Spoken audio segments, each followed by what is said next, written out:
Magpe-pressure cooker tayo ng kalderetang baka mga kitchen to. Napakulo ko na kahapon to. Ito, at nakat ko na rin. Ngayon, ipe-pressure ko na kasabay na po yung mga panimpla niya.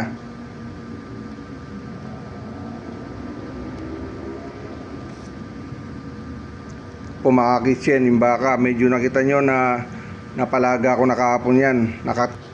Siyempre, lagyan muna natin ng tubig mga kitchen. Yan, yung sakto lang. Medyo matigas pa kasi yan mga kitchen. Dagdagan natin ng tubig. Kailangan po medyo nakalubog ng konti yan. Yan.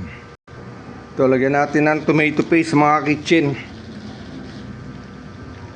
Yan, ganyang karami lang. Mga kalahati lang siya nitong 150 grams. Pari 75 grams lang, ganun. Tapos lagyan natin ng tomato sauce. Nasa kalahati rin ng 900 grams mga kitchen, bali 450 grams. Ganun ang ilalagay natin sa ating kalderetang baka. Pinipressure ko na po yan para po yung lasa po, ganito ako mag-pressure cooker mga kitchen. Yung lasa po ng mga panimpla nakasama na sa karne. Para paglambot niya sa pressure cooker, yan, toyo po yan. Yung lasa nakadikit na, talagang malasa po yung baka natin, kaldereta natin. Ito po, patis. Lagyan din natin ng konting patis. Ganun lang mga kitchen. Dito sinasabay ko na lalagyan ng sili. 3 pirasong sili lang. Laurel, mga kitchen. Lalagyan natin ng laurel. Yan, mga ilang pirasong dahon. Tapos lagyan natin ng konting asukal. Tansyahan lang. Tapos paminta mga kitchen. Para yung lasa nandun na po sa karne kagad. Mamayang gigisa natin, mabilis lang po siya nun. Ito mga kitchen, sisindihan ko na yung pressure cooker, yung kalan. Para mas umpisa na natin yung kaldereta sa pressure cooker. Ganyan lang po. Pag-pressure cooker ko mga kitchen, nasa ano lang po yan, mga 15 minutes lang po, basta nailaga na ng konti, pero matigas pa siya. Pag pressure nyo, mabilis lang po siya, 15 minutes lang po.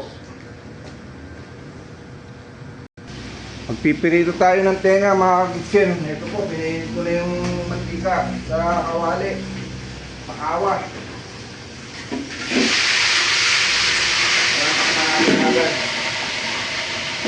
Ganun po, para iwas pasok.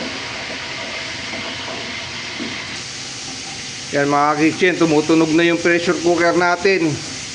Ilalagay na natin sa timer niyan, 15 minutes lang po mga kitchen. Yan nga pala mga kitchen, mga gulay na naka-ready na. Nakahiwa na mga kitchen para sa gagamitin natin pagluluto. Mayroon na para sa pansit, may pangkari-kari na rin. Yan, may gulay pasigang, may puso na saging, nakabalot lang ng plastic, naka-ready na po yung mga yan. Dito mga kitchen, meron na tayo napalambot na ox stripe. Ito naman yung mga sariwang karne natin mga kitchen. Yan po, marami yan. Yan, lulutuin natin lahat yan mga kitchen mamaya. Pero hindi naman ako mag-isa lang, may kasama tayo, siyempre. Ayan, yung mga nakalaga na yung tenga, pinalaga ko na po yan kahapon pa. Para sa okasyon ngayon na Valentine's Day, napakarami pong tao namin mamaya. Para po yung blockbuster, mga kitchen. Kung nanonood kayo ng mga sinehan, ng pelikula sa mga sinehan, mga kitchen, ganun po ang restaurant ngayon, mga kitchen. Pag Valentine's, parang blockbuster po. Ito nga, nakapag-prito na ako ng fried chicken, mga kitchen. Oh. So yan, pang pinamahin natin. Ito po yung nakalagang baboy na yan, mga pang lechon paksiw, lechon kawali mga kitchen. Yan, kumukulo na mga kitchen, malapit na maluto yan. Ilang minuto na lang mga kitchen yung pinipresyon natin. Tapos meron tayo nakasalang na pinipirito rito para pang sisig yan mga kitchen. Marami po tayong niluluto ngayon. Yan po.